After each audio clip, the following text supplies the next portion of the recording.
Okay, is that better? Oh my god. Okay, is that better? Oh my god. Okay, now I have feedback. Guys, they have really... Feedback. Guys, they have really... Hang on, guys. Feedback. Guys, they have really... Hang on, guys. Feedback. Guys, they have really... Hang on, guys. Feedback. Guys, they have really... Okay, now I have an infinite loop of sound.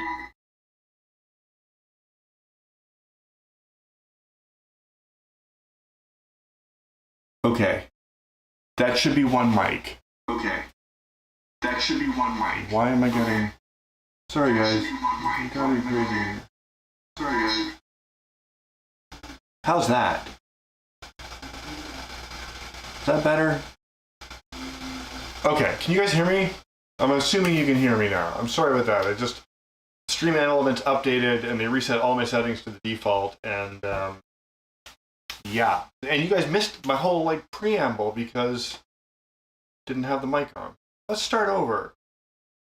Good evening, everybody. Welcome to another edition of Rob's Little Blue Book. Did I say the cocktail out loud? I did say it out loud. Did you guys hear me? We're doing an Agavoni tonight, which is a Negroni made with tequila. And it just happened to fit what I had on the bar cart. So I'm going to make that real quick. Very straightforward drink. It's a build in the pitcher, stirred drink. We have an ounce of tequila. It's one part of each. These ones are dead simple. We got an ounce of tequila, an ounce of Campari, and if you use another Italian bitters that's not Campari, this actually turns into another drink, which I forget the name of. It had a cool name though. Okay, let's get that in. And I am excited about tonight because I don't know if you guys, I can't even remember what you guys heard and what you didn't. The cool thing arrived. And I'm really excited to show you guys what it is. Okay. 2 dashes of bitters. And again, this is a stirred cocktail.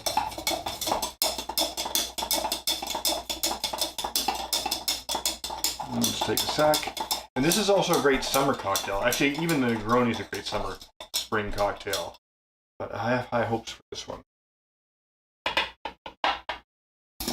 Strain it into a coupe because I seem to use a coupe for everything these days.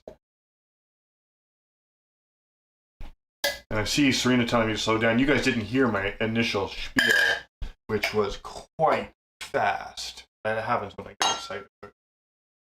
Okay, so let's try this out, and we'll get on with everything.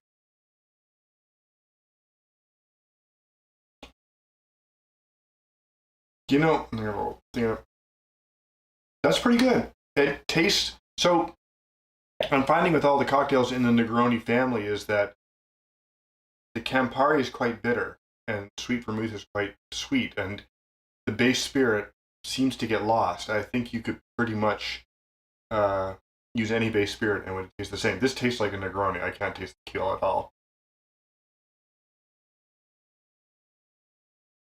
Maybe if I tried them back to back, I don't know. It's good. It's good, but it tastes like a Negroni. Okay, you guys can see my setup here tonight. I had I went down a rabbit hole on hand rolled Fatto. Pasta Fatto a Mano is hand rolled pasta by hand. It's the way that lots of people still do it. It's the way an Italian nonna would do it for family meal and whatnot, and it's just rolling out a sheet of pasta. You do need don't need. But if you're a geek like me, you want to get like the proper tools for this. You can do this with a rolling pin. However, I got a Mattarello, which I ordered from a Canadian company called Nonna's Woodshop. And this is basically just a... let's switch back to this camera. You can't even see it on camera. It is a 3-foot wide rolling pin. And this I got, as I said, I got this from Nonna's Woodshop. And this is just a beautifully crafted tool that is simply a joy to use. I've been practicing this week. Not as much as I wanted to, but I did get some practice in. I'm going to show you guys how to do it. Yeah, exactly. It's a pasta home defense all in one. Um, so one of the things I did learn, and I love homemade pasta. I love it, and I make it a lot, and I have made it a lot. But I've always done it with the KitchenAid, or you can use the hand cranked machine too. And so I have this. I have these cutters. These plug into my KitchenAid, and it's supposed to make things like a lot easier. Um, but it doesn't. It really doesn't. For a whole bunch of reasons. The to use this in the KitchenAid, your dough has to be exactly the right consistency, and it has to be the right temperature and the right dryness, and you have to like feed it through a million times, stepping down each time. And I love gadgets, and I thought this was going to be the answer to my homemade pasta, whatever. And I haven't used this in a little while because, quite frankly, it's kind of a pain in the ass. You have to roll out the sheets, and you get these really long sheets, which is fine. But you can't cut them right away. If you cut them in the KitchenAid cutters right away, the noodles stick together. So then you have to leave them out to dry. And if you leave them out too long, you're kind of screwed because they crack. And then the other advantage of the KitchenAid, or the other supposed advantage of the KitchenAid, was that you could knead the dough like with the dough hook in the bowl, right? But that also didn't work because it turns out if you put enough moisture, hydration in your dough to get it to come together enough for the dough hook to do its work, it's too wet. And it doesn't go through the rollers, and it doesn't go through the cutters, so you have to knead it by hand anyway. So anyway, I have rolled out pasta by hand with a rolling pin way back in the day. But I learned about the Mattarello, and I ordered one, and I had to wait. It came from BC, and it finally arrived, and it has just been eye-opening, an epiphany. Every single problem I've ever had with rolling out pasta or making homemade pasta is solved with this thing. And it's fun. It's fun, and it's faster. Here's the other thing, like the KitchenAid, even if you take the cleaning of the thing out of the equation, which is a whole other thing, it's still faster to do it this way, and it's way more satisfying. So, I'm rocking my camera here, touching the counter. Hang on, guys. I have to fix that because I'm going to be rolling on this, shaking the camera all night. Give me one sec.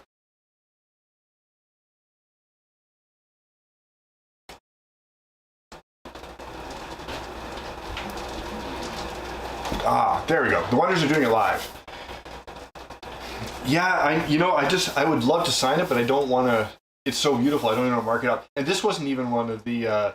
You can actually get these in really fancy woods. This one is Canadian maple, and it's the same thing they make out of a baseball. The noise? Oh, that's the pasta water boiling. I can turn that off. Actually, I just wanted to start it up.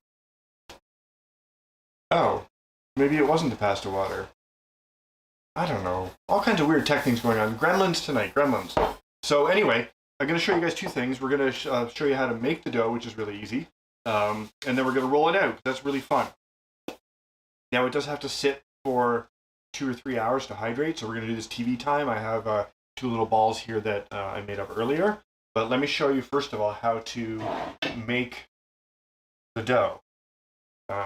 Okay, and it's really simple. No, the fridge is off. I turned the fridge off. So we've got, okay, so the only thing is for flour, you pretty much need to have 00 flour, which used to be hard to get, but now you can get it everywhere. I got mine at Freshco of all places. So it's an Italian, it's a very fine Italian flour. It's milled a certain way. There really is no substitute for this, but don't stress because it's literally everywhere now. So this is our flour. This is, okay, so in terms of quantity, what we're basically, in Italy, it's an etto, a fistful of flour and an egg for each person who's coming to dinner. Turns out a fistful is about 100 grams, so that's what I'm going by. you do have to, and you'll get a sense of how this comes together. But that's a good starting point. So 1 egg for every 100 grams of flour. Don't go less than don't go less than 3. Don't go less than 4. It doesn't knead up as well. Like small amounts of dough don't knead up that well. It keeps in the fridge for a couple of days, so you can roll it out at your leisure. And you can dry this, you can freeze it. Don't be afraid to make a big batch. But I can't imagine most people are cooking for less than 2. So anyway, flour, eggs, and that's it. Now I've got a little bit of semolina here, which you use at the very end. You'll see when we cut the noodles. This just keeps them, like I'm going to pile one out. Thing it keeps them sticking. So I'm going to have a sip, and then we're going to get started.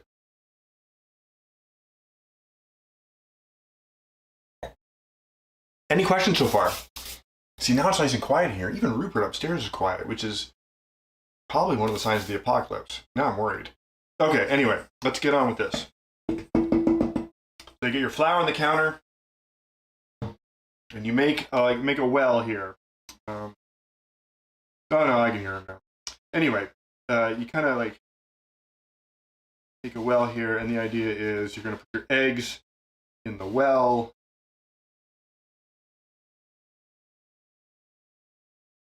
Okay, so we got our well. Use the same bowl for our eggs. You got eggs. And I've got 4 eggs here.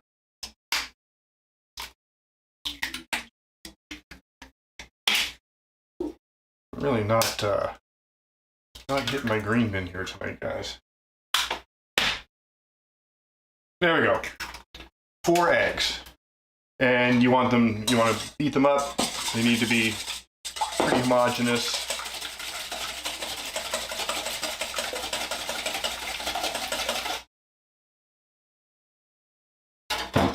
And they just go like right into the center. You want to make sure you obviously have containment all the way around. And then it's really simple. Grab a fork, and we're just gonna scoop a little bit of the flour off the edges and mix it into the middle. This isn't nearly as, well, I don't know if it looks scary to you guys. This isn't nearly as reckless as it looks. I have yet to bust one of these out and have it all over the counter. And you do get to the point. So we're just like having a little bit of flour, feeding it into the eggs here. And then once we get to this point, maybe a little bit more. Once you get this sort of consistency in the middle, we're going to switch to our trusty bench scraper. And again, this is almost like making pastry now. Like we're going to kind of like scoop the flour in the middle. Probably really loud for you guys. Sorry about that, but I got to do this. And I'm just cutting it in like butter into a pastry dough. Now you probably have to. I'll give you a couple of tips that I've learned for like getting how to tell if the dough is the right consistency. Because the first batch I made was too dry, and it was difficult to roll out. So you do want a certain hydration, I guess, for the dough. But I'll show you how to figure that out. Okay, so then once we've got a big shaggy pile here, we're just going to use our hands and kind of like form it into a ball.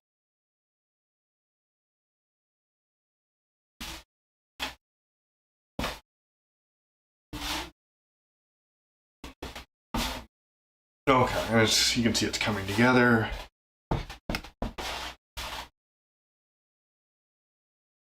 Now it's tempting to, you don't want to pick up like, in this initial step, you're going to get like little dried bits on and this is already, I can already tell this is too dry.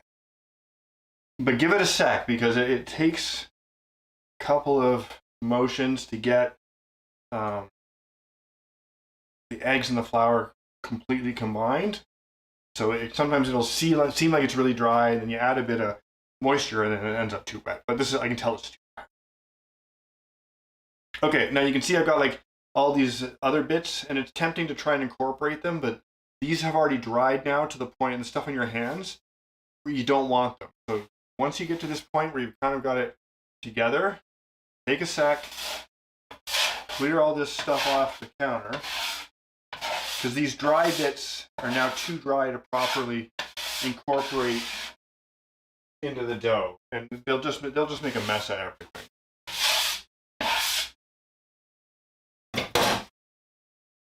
Get the dry bits off your hands, and so now we're kneading. So the way to knead this is really straightforward. You push down with your palm, and then you pull back to like make a little wave, and then push down, and then it's a quarter turn. Again, every time I'm just giving a quarter turn and pushing down, right? Now, the trick I was talking about, and this dough's too dry, and I'll tell you how I know it's too dry, because it's not, if your wave isn't sticking, like if your wave isn't coming together into the dough, it's too dry. And the dough is, at this point, really sensitive to levels of hydration. So you don't want to add a lot of liquid. The trick I found is that I need to wash my hands anyway. Wash your hands, but don't dry them. And then start again, see where you're at. Now it'll take a little second to incorporate this water into the thing. And what are we at? We're at 7:18. So you want to do this for about 7 or 8 minutes, I think. So what we're doing here is we're obviously developing the gluten structure of the dough, which is going to allow it to allow us to roll it out. And you want to do kind of like two things here. There's two ways to develop gluten. You can knead it like we are. You can let it rest, which we're going to do in a second. So you can't rush this. There's no way to just knead this up and go straight into rolling. It needs to rest for 2 to 3 hours, I would say. You can do that in the fridge. If you do put it in, and you can do it the next day. You can do that up to 2 days later.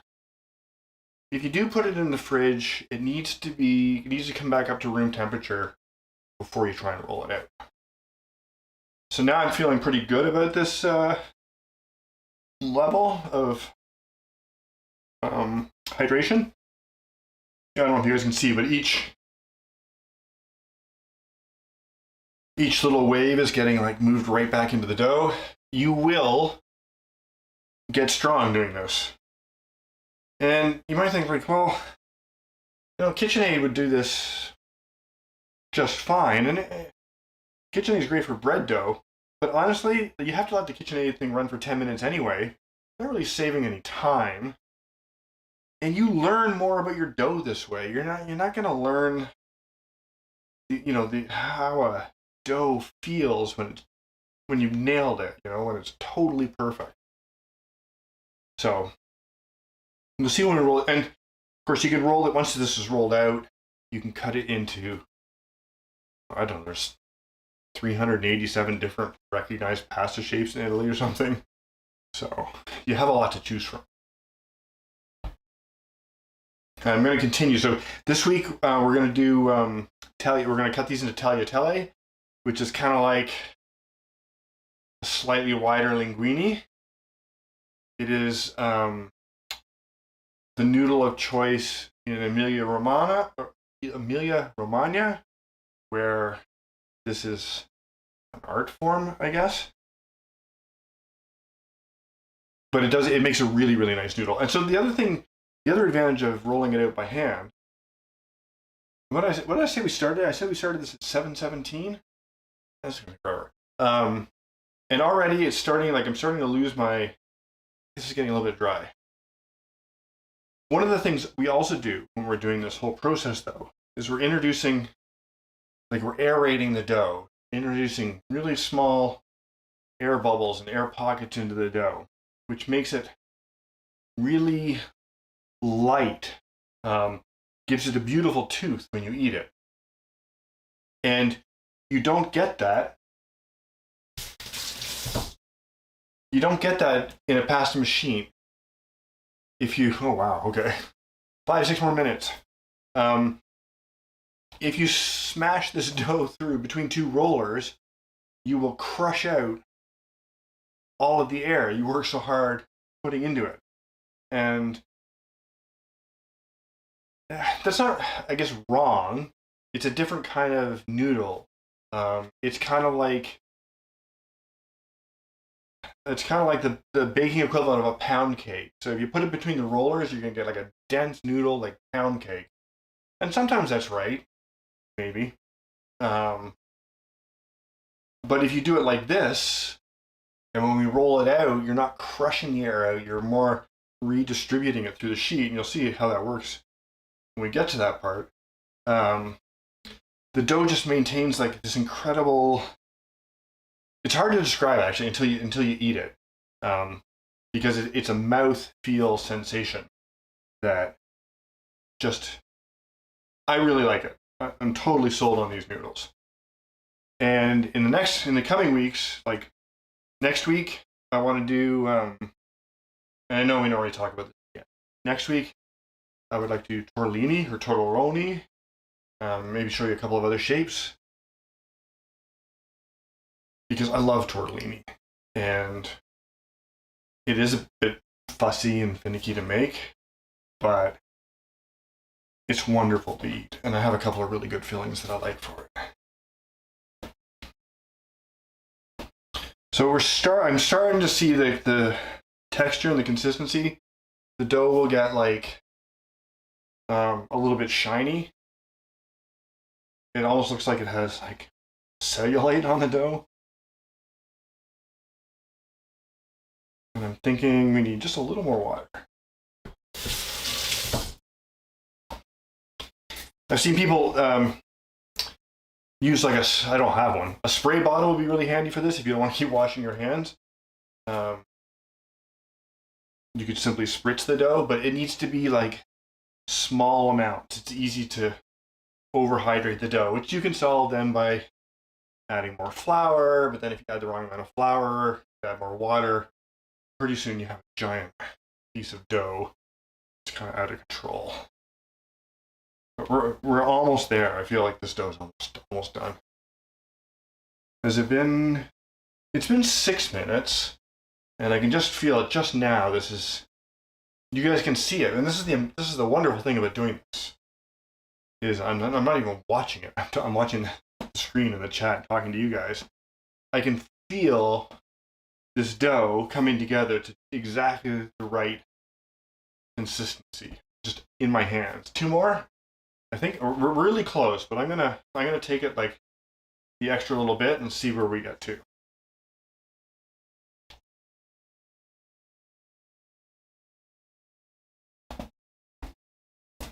And I mean, this doesn't take that long. I would have to do this in the KitchenAid for the same amount of time. I mean, yeah, I can walk away from it, but I don't know. This is a really satisfying kind of intimate connection with the food, which is kind of why you do this, isn't it? Like, okay, so this is actually done. I can tell. So I'm gonna hold this up for you guys in a sec so you can see. The theory of this is the same for other flour types. I mean, in terms of like kneading, I'm not sure, Serena. I mean, I don't obviously knead my bread dough by hand, so I'm not sure. I don't have an answer, but this kind of, you guys can see this wonderful because you can see like the air pockets and this texture here. Maybe this can go a little bit more. All right. I was gonna say it was done, but I'm gonna do just a couple more here. Could be a little smoother. Of course, you guys won't know if I got this right. Oh, whole wheat for pasta. For hand-rolled pasta, you're kind of stuck with, not stuck with. For hand-rolled pasta, you're pretty much 00 all the way. I've never tried with like all-purpose flour or anything else, so I'm not sure. I want that to heal up a bit more. Okay, so this is now, where I want it. You can see it's nice and smooth. It's got a wonderful consistency. This is ready to go. So this now needs to rest, and we're actually going to wrap it in cellophane. Now you need to be careful here. What you don't want to do is wrap it really tight in cellophane. You don't want to pull on this dough. You've got it kneaded to a beautiful consistency, and we kind of want to be like a little bit gentle with it. So the way you do that is I'm just picking it up, like I'm almost like feeding this as I come around. I'm not putting a lot of tension on the dough. I'm letting it keep its shape. I'm just gonna like do that. So there you go. So that is this is ready to go, and this needs to rest for minimum 2 to 3 hours. I'm gonna pop this in the fridge because I probably won't get till tomorrow. Give me one sec.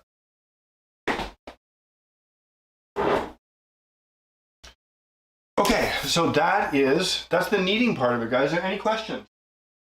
I feel like that was pretty straightforward.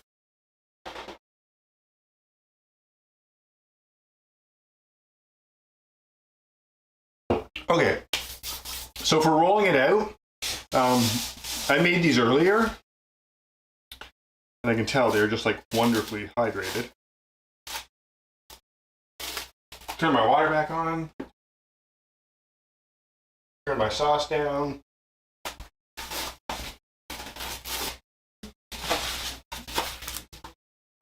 Okay. So you just want to flatten this out into a disc. Now I want a little bit of flour on the countertop. Not a lot of flour. So you spend so long getting this to the right ratio, hydrated, right flour-water ratio. Don't add a lot of flour to it. First it'll dry out, but you do need a little bit to roll it out. So, and I'm just gonna kind of like, this is almost like a pizza, right? Like, I'm gonna make it like a little bit bigger here. The one thing you want to do is, you can see here too, is I'm staying away from the edges. I'm leaving like a little bit of a thicker edge there. And you'll see when we roll, we also don't roll all the way to the top edge. And that's because it gets really, really thin and it starts to dry out and crack. So I feel like that's pretty good. Now, I haven't tried to roll this with all my stream setup, so I used almost the entire countertop last time. So hopefully I don't hit anything here. Make some room here. I don't want those there. Okay. So to roll it out, and so the first step of rolling it out is called, yeah, I miss the Blues Brothers. That'll be a real non sequitur for people who aren't watching the chat when they're rewatching this. Paul had a line for the Blues Brothers, for the song anyway. So there's two techniques we're going to do. It's one's called Bordeaux and one's called Rouleau. And we're going to start with Bordeaux, which is just, you want to set this on your dough so that you can see the top half. Okay? And I'm just going to like roll it out. And then it's a quarter turn. Or more like, I'm kind of turning like 12 till 10. Okay, not quite a quarter turn here. I'm going a little slower just so you guys can follow this. And also because I'm not like super good at this yet. But again, this is the first little bit we're going to do. And I'm not rolling. I'm rolling up to about there. So I'm not going to the... thank you for reminding me, Rebecca.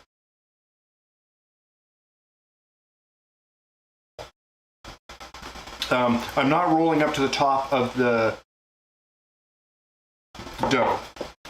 If I roll off the top, I'll flatten that, like I'll round off that lip, and it'll start to dry out and crack, which is, I don't want that. Also, this is half. So this was again, this was a 4-egg, 400-gram ball originally, but I'm only doing half. The other half is over there, like in the wrapper. You can roll out a huge sheet if you feel up to it or super confident. I'm finding this size suits where I am right now in my pasta rolling skills. So here, you can see here too, this is the reason this thing's ended here too, is there's a little, you want to keep this kind of round because the more and more you roll this out, as this gets bigger and bigger, any deviation from round gets exaggerated when the sheet gets much larger. So I've got a little, like, you can see it's dipped in here, and you just take this little rounded end, and you kind of just like massage it out, and you keep going. The other end is shaped like it is so you can hang it. I haven't figured that part out yet. Also, I have nowhere to hang it.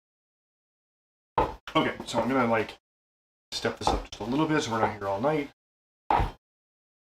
I'm taking my time with this because we're doing a stream, we're talking about it, but you know, over the last few days, I've managed to roll these things out like fast enough that I would do this for like a weeknight meal. I'd be totally content with starting this, like if I had dough in the fridge, or just popping the dough ball out and rolling it out just before dinner. This takes no time. I can roll these out in like 10 minutes or less. Now, obviously you can do this with a rolling pin, maybe not with a sheet this big, because you'll see this one gets pretty large. If you don't want to order from Nonna's Wood Shop in Vancouver, because they're craftsmen and they charge craftsman rates, you can go to Home Depot and get I figure that's about 2 inches.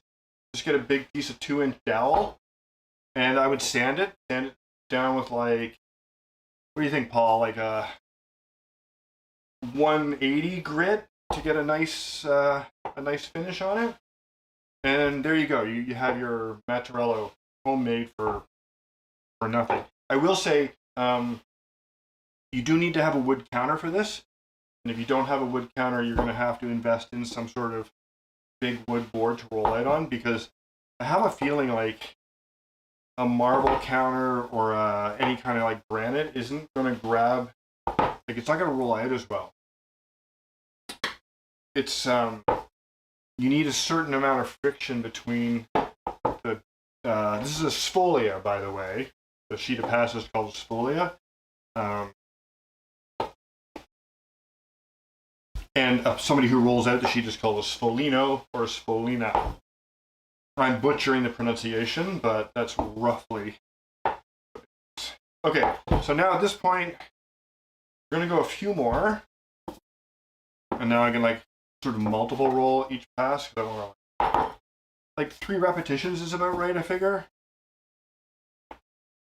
But eventually we're going to get to rouleau, which is probably about now. You reach a limit to like, sheet gets a little unwieldy and it's sticking a bit, so let's fix that.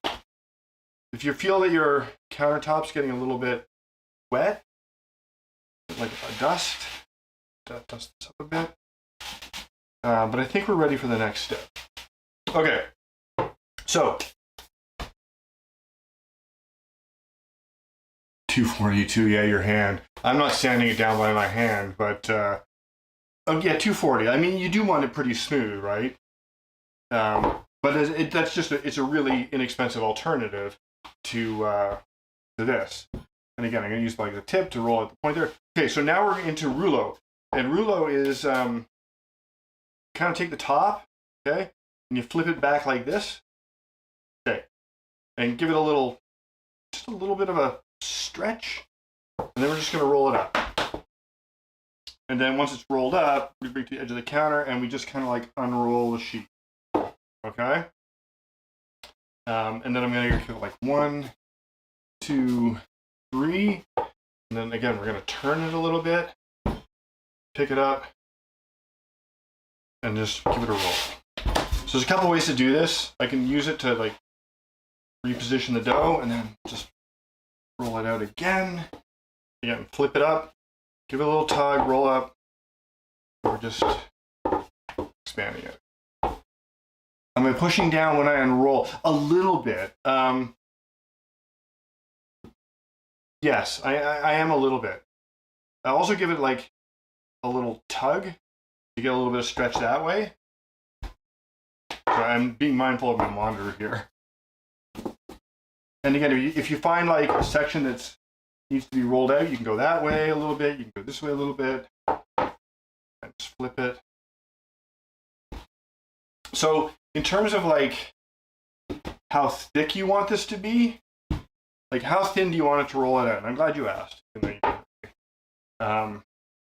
They say, so okay, it depends on what you're doing with the dough. So for tagliatelle, yeah, so Paul, this is like, obviously I've watched other people do this, and it's so, yeah, so the rolling and unrolling, let me answer Paul's question first, hang on. You develop your own technique. It's a very satisfying and natural process to do this. So I feel like you can kind of like make up your own technique. And to answer Rebecca's question, I'm doing both. So the rolling and unrolling is to reposition it, especially as it gets a lot larger. So in terms of rolling, like I've seen people like they roll like wheel well style, I guess, like this. I've seen people do it like this, like I guess whatever feels comfortable, right? But yeah, this rolling and unrolling does two things. You give it a little tug, get a little bit of stretch because it does need to stretch out, and then it's also for repositioning because eventually, this sheet isn't super huge, but it will get to the point where, if I was working on a bigger sheet, which I guess is an aspiration, is you end up with half of it basically hanging off the counter. So I would roll this up, right, and then you end up basically it's so big that only half the sheet will fit on the counter. And you can see here, like I've stretched it just a little bit, right? Let's get this back up, and again I'm just gonna like so this goes a little faster off stream. I'm kind of like talking whatever, but maybe I should get like a little heart shape. So how thin do you roll it out? That's a really good question. So they say you're supposed to roll it out so that it's so thin that you can see the cathedral through the window when you hold up the sheet.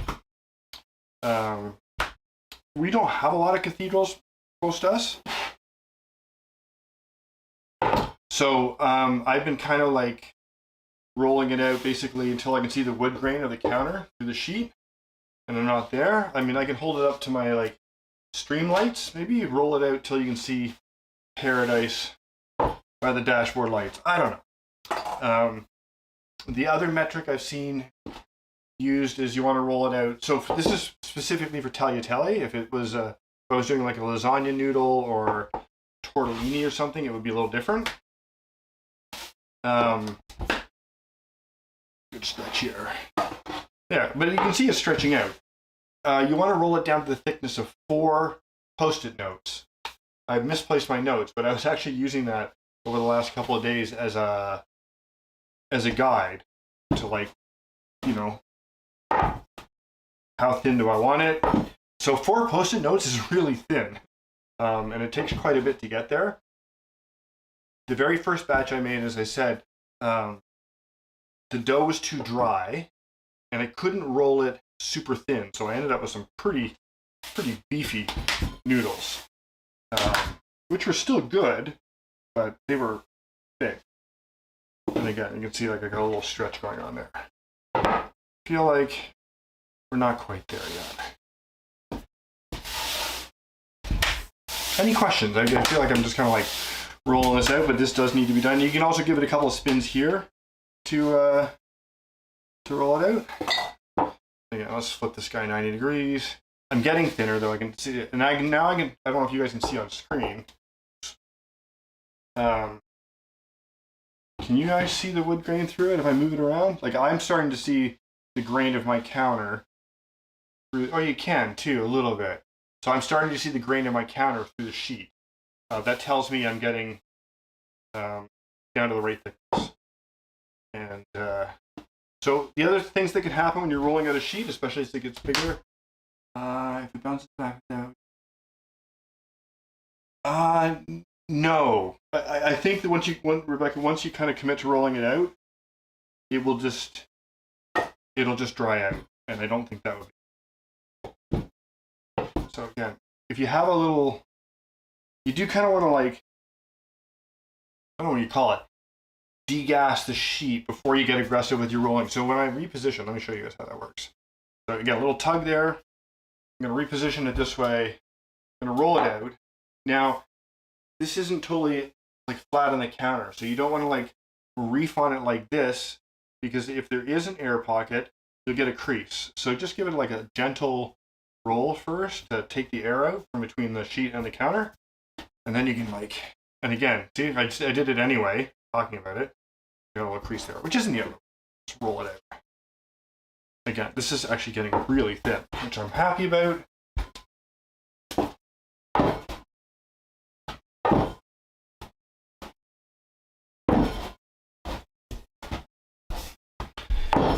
And I think this, guys, this just is going to come with practice. Like, I love doing this. I can't begin to tell you, like, how satisfying it is to roll it out like this.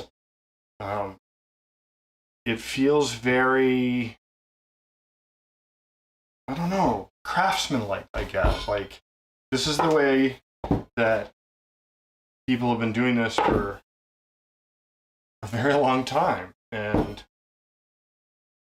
they do it this way because it works. Like, they still do it this way. And, you know, there's tons of pasta machines and gadgets for rolling out pasta and whatever. And I honestly think, like, I'm a total convert to this.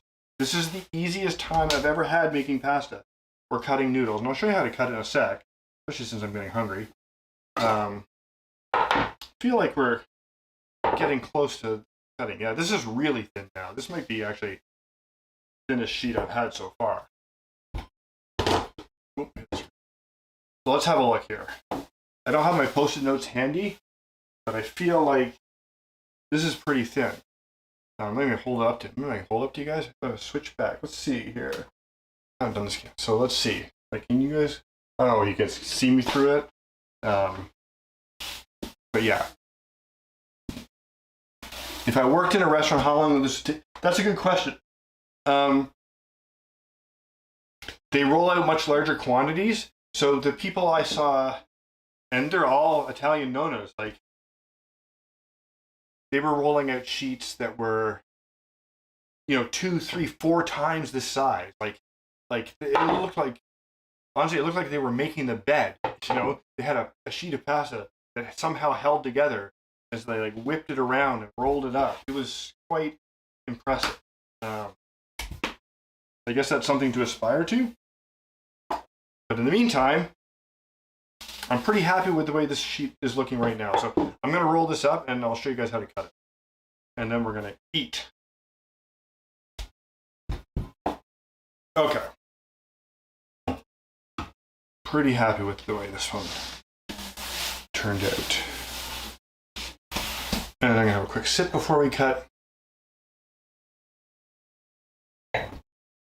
So now I'm going to give this, get my water back on. Plates are still in the oven.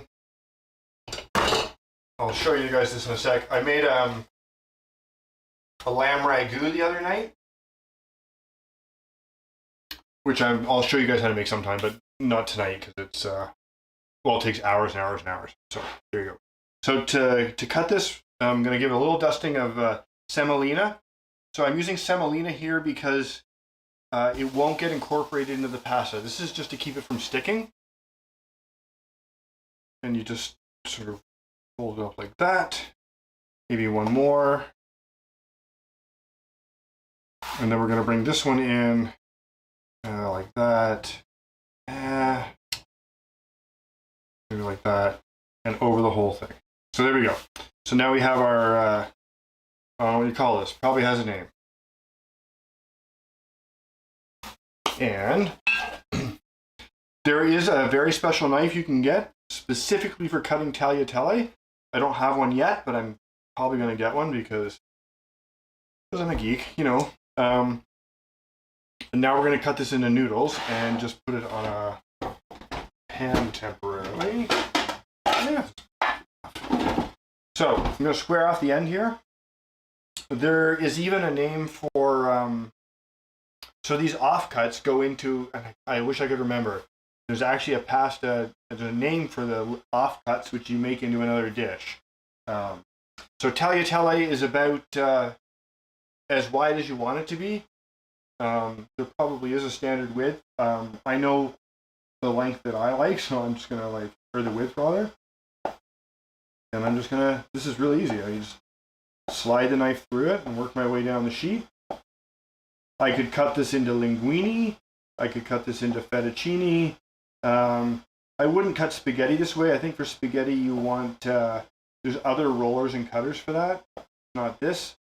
You would use like a pasta guitar, or they have like these grooved rolling pins for cutting thin noodles.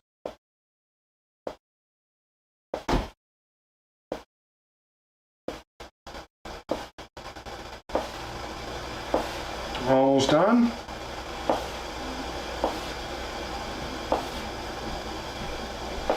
And this end little bit is kind of like left over. Okay, so and then you just pick them up and toss them, right? And I'll put these on the sheet, and then we'll show you guys how it looks. You at this point, if you don't want to eat them, and God, why wouldn't you? But bad sound.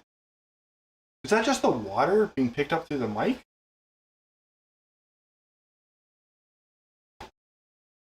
Somebody clue me in the sound here, guys. Fill me in.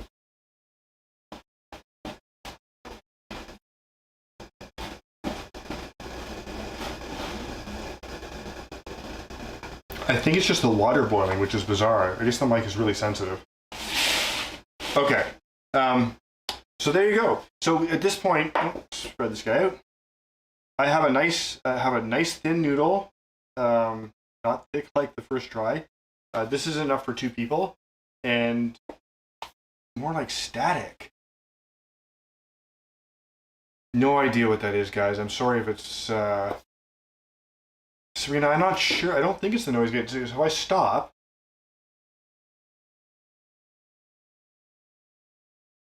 So that should be totally quiet.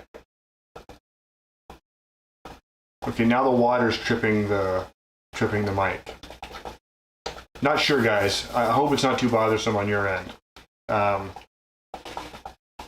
Let me talk real quick. As long as you guys can roughly hear me, I'll figure out what this is in playback. So fresh pasta and water takes like 60 seconds. It takes almost no time at all. So one of the things that you have to consider, because you always salt your pasta water, but when you're cooking fresh pasta, you need to salt your water like twice as heavily as you would for dry pasta, because it's only in the water for a minute. So I have some heavily salted water boiling there. I've got my ragu going there, and you know what else I want? I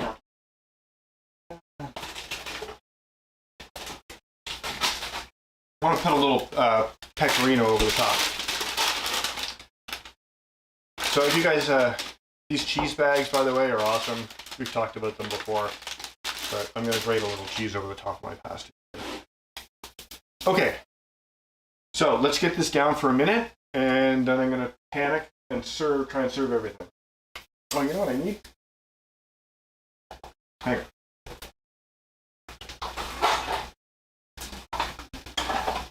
Okay. Feeling like we're okay now.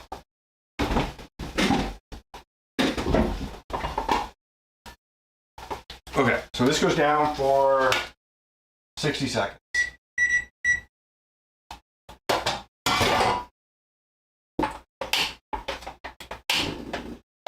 And I'm doing 2 portions here, so I am going to finish it in a pan here with this is I'll show you guys sometime. This is a lamb ragu I made the other night, so I'm going to throw a little bit of that in there. And then we're going to put the pasta straight into here, make it all good, and then we'll serve it into bowls, which I can probably get out now.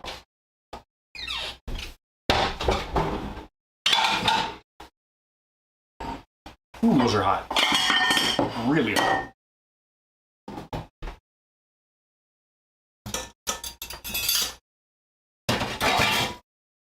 Clean this guy off. Okay, so any questions? I hope the sound is settled down to where it should be.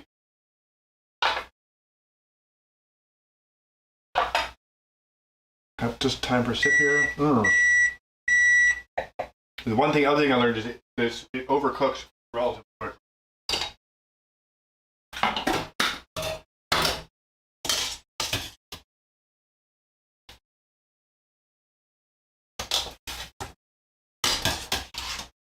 Give me 1 sec, guys.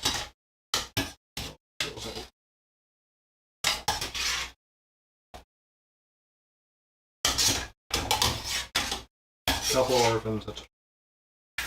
Okay. So I get this on the heat.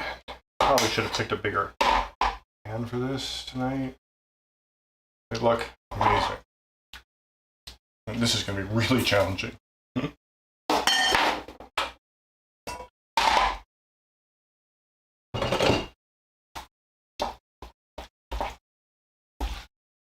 Okay. I'm going to regroup here.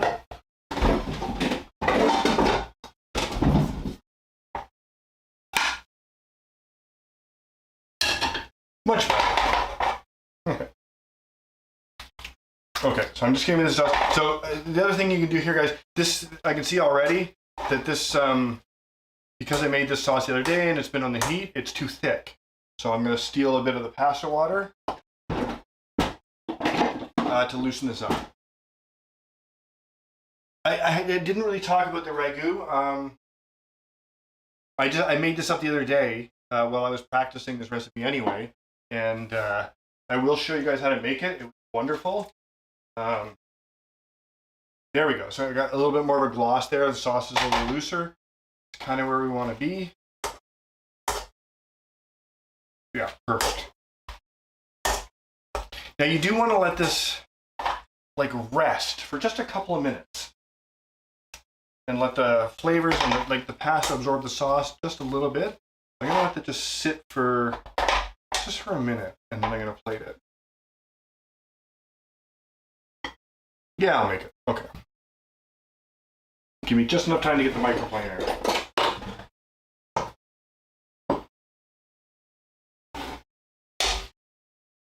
Oh, it smells so good.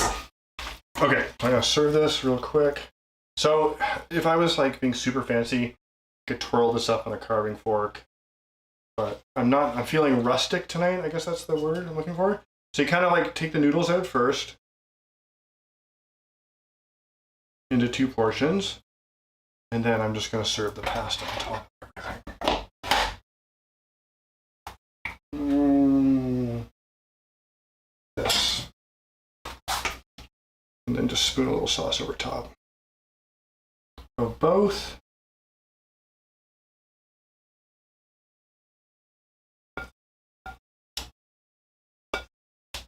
There we go. Okay, let me get this out of the way. So we have 2 portions here. I'm gonna do a little cheese on both. Take one to Serena, who's starving probably by this point. This is just, you could do parm here. This is pecorino. I find that it's a little richer, a little, it sort of stands up to the ragu a little better than parm, but you could use a finishing cheese, you know, of your choice. Give me 2 seconds, guys. I will be right back.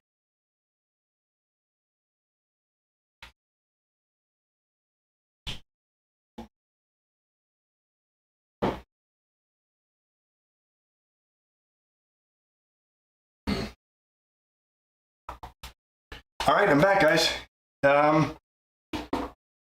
Hopefully you can see in all the kind of wreckage we have here, and that is a tagliatelle alla ragu, tagliatelle alla ragu. So this is basically a bolognese sauce, and it's kind of weird to me that spaghetti bolognese is a thing because they're completely opposite ends of the country. But in Emilia Romagna, every pasta shape, every noodle has sort of a classic sauce pairing. So for tagliatelle, it's normally ragu, which I'm going to try right now because I'm really hungry. So, you guys have any questions about this? I'm going to dig in, and well, to be honest, guys, like I already know this is good because I had it a couple days ago.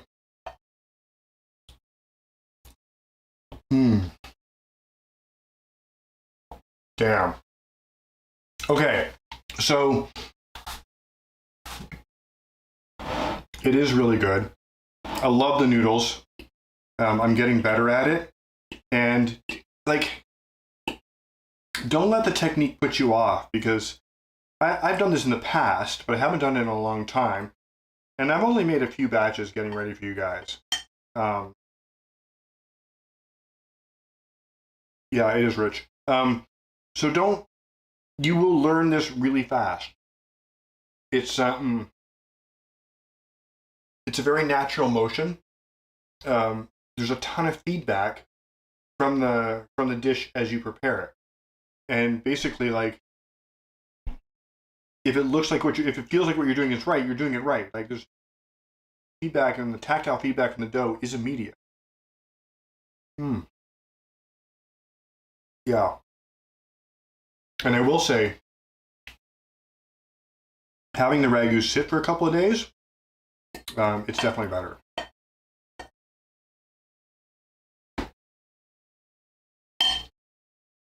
All right, guys. Well, that's really what I wanted to show you guys tonight.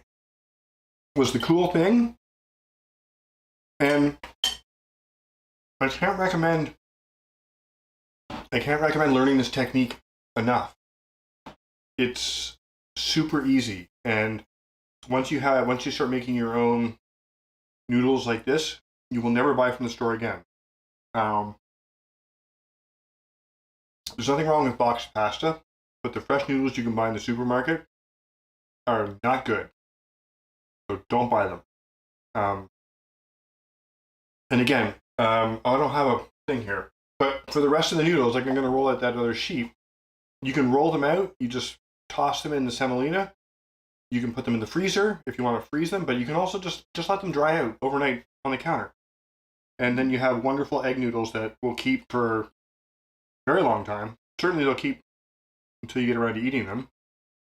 And you know, you can do it, like, you can make enough pasta for a week in a sitting easily. So next week I want to do tortellini, or maybe tortelloni, depending on how I feel. The only difference is like the size of the little package. I'm going to do ravioli eventually, which is also really fun. But that's kind of all I have for you guys tonight. So, kind of like, where are you guys at? Any questions? Oh, that's a huge bite. Excuse me while I pig out in front of you, by the way.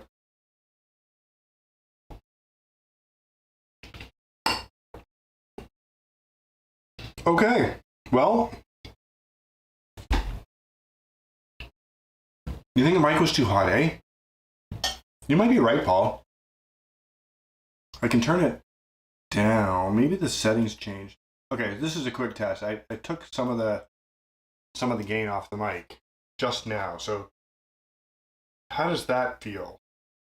Of course, the water's boiling now, so we can't tell. Maybe I just had the mic a little hot. Hard to say. Okay, well, good feedback. Thank you. I'm gonna play with that a bit. It's my own fault. Like I know better than just like I shouldn't update it. Oh, is that way better? Shit. So we did the whole thing with a hot mic. Oh well. Yeah. I can see it on my EQ. Well, live and learn, right, guys? I know better than to update my yeah, good feedback. Exactly. I know better than to update my software 15 minutes before stream. So, anyway, guys, thanks for coming in and watching. When I'm down in Kingston, I will. I'm having Pete make up Oh, good. I mean, we figured it out in the last 5 minutes, so that's great. But I know for next time. Paul, Pete's gonna make me up like a pasta board that you can lay out on the counter, and as soon as he's done that, I will come down your way and make this for you because you guys deserve it, right? Like this is good. So, mm. Sorry, I'm just picking out. Okay, guys. You want me to do poutine there? We could do that. We could do like a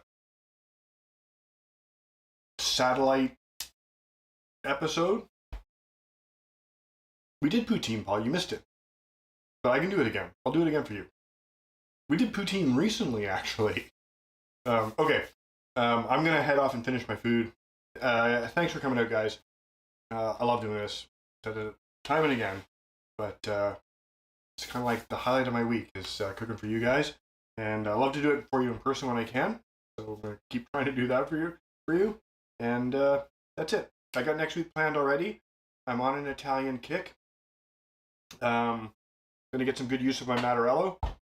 So join me next week. Tortellini is really fun, and it's really fun to make. And Paul, Denise, and everybody, it's really fun to do as a family. So I'll see you guys next week. But for now, have an amazing night.